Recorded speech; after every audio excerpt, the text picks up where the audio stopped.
lagi akong tinatanong ng mga, kapag tinatanong ako, how are you holding up, no? Sa mga comments kasi sa social media, parang halos patayin ka na ng mga tao. May mura, may death threat, everything, no? And sabi ko sa kanila, May isa pa nga sila na you should, whenever you talk on private capacity as you did sa De La Salle na kay CG. dapat ako ba rin ko yun? Oo. So ang sagot ko naman sa mga nagtatanong na ganyan, ma'am, no?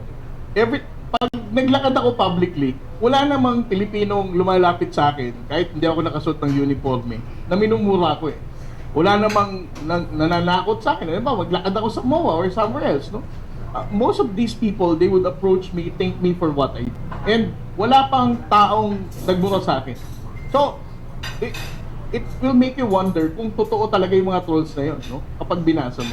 And I think, ang ating mga kababayang Pilipino, I think comparing it since the last time you started exposing this troll, Senator Tol, no? Para sa akin, ang mga kababayan natin ngayon, mas aware na kumpara ng mga nakaraang 2 taon or 3 taon, na kapag sinabi nating social media post ng isang influencer or statement ni Senator ganito or ni Congressman na ganito to divert our attention, parang ang hirap ng mabudol ng mga Pilipino. Because, you know, anything that is happening in the West Philippine Sea, we have become very transparent. So, any senators who would say na wala namang gulo sa West Philippine Sea unless lumalapit lang kayo sa mga occupied territories. It's very easy for the youth right now to debunk those kind of false accusations.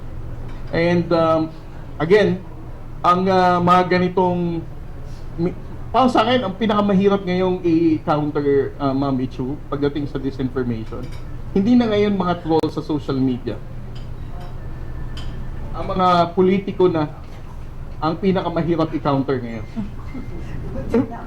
Which is very true.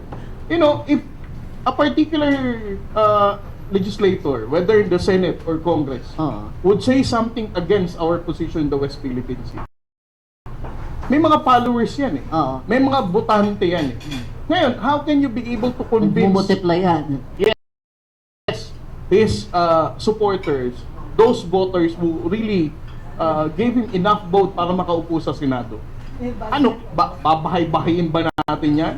Buti sana kung kasama ko lagi Senator Tol na magpupunta kami sa different universities, right? What about those kind of people? Para sa akin, yun ang pinakamahirap ngayon.